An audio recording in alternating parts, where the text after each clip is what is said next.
ஓம் சாந்தி.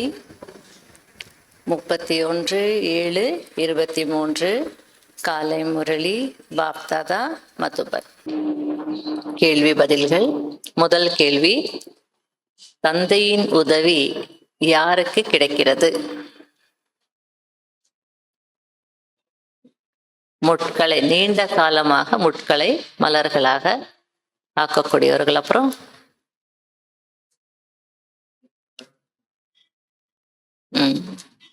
பதில், யார் ஒரு பாபாவை தவிர வேறு யாருமே இல்லை என்ற பாடத்தில் உறுதியாக இருக்கிறார்களோ, நீண்ட காலமாக உதவியாளர்களாக இருக்கிறார்களோ, அப்படிப்பட்ட குழந்தைகளுக்கு தந்தையின் உதவி கிடைக்கிறது. இரண்டாவது கேள்வி, தந்தை யாராக இருக்கிறார்? வந்து என்ன கொடுக்கிறார்?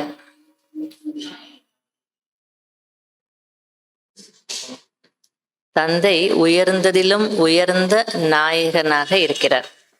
வெறும் நாயகன் இல்லை, உயர்ந்ததிலும் உயர்ந்த நாயகனாக இருக்கிறார். அவர் நாயகிகளுக்கு சொர்க்கத்தின் அளவற்ற சுகத்தை கொடுக்கிறார். 2 வார்த்தை மிஸ் பண்ணீங்க. அளவற்ற சுகத்தை மிஸ் பண்ணீங்க. உயர்ந்ததிலும் உயர்ந்த நாயகன் விட்டீங்க. அப்படியே பிடிச்சிக்கணும் வார்த்தைகளை. மூன்றாவது, அதிசயமான சுகம் எப்போது கிடைக்கும்? வண்டர்ஃபுல் சுகம், அதிசயமான சுகம்.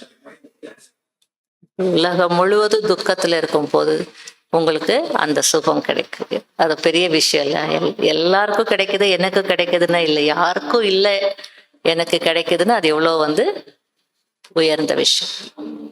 இறுதியில் நிறைய காட்சிகளை பார்ப்பீர்கள். எந்த அளவு நேரம் அருகாமையில் வருமோ அந்த அளவு நிறைய காட்சிகளை பார்ப்பீர்கள். யார் உதவியாளர்களோ அவர்கள் காட்சியில் நிறைய சுகம் அடைவார்கள்.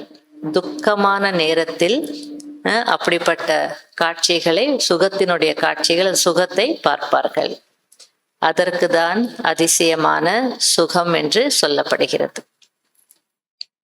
4வது, வரமளிக்கும் மூர்த்தியாக யார் ஆகிறார்கள்?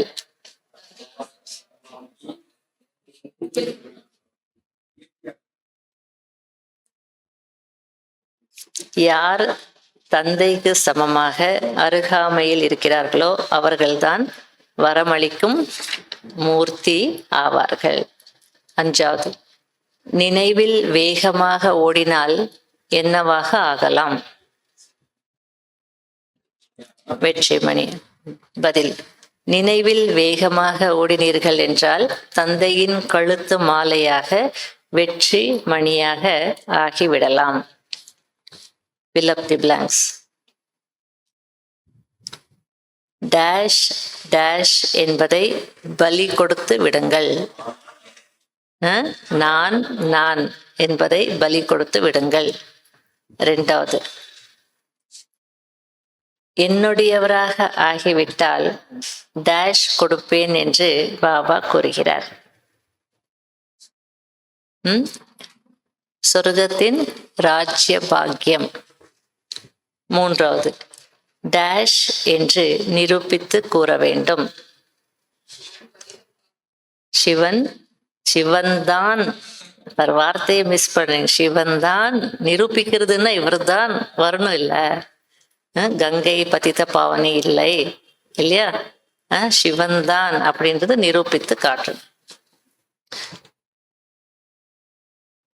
4வது, பரம்பிதா பரமாத்மாவை டேஷ் என்று சொல்கிறார்கள், படகோட்டி என்று சொல்கிறார். 5வது, ராவண ராஜ்யத்தில் டேஷ் இருக்காது. ராவண ராஜ்யத்தில் டேஷ் இருக்காதுன்னு துக்கம் இருக்காதா? சுகம் இருக்காது. ராவண ராஜ்யத்தில் டேஷ் இருக்காது, சுகம் இருக்காது.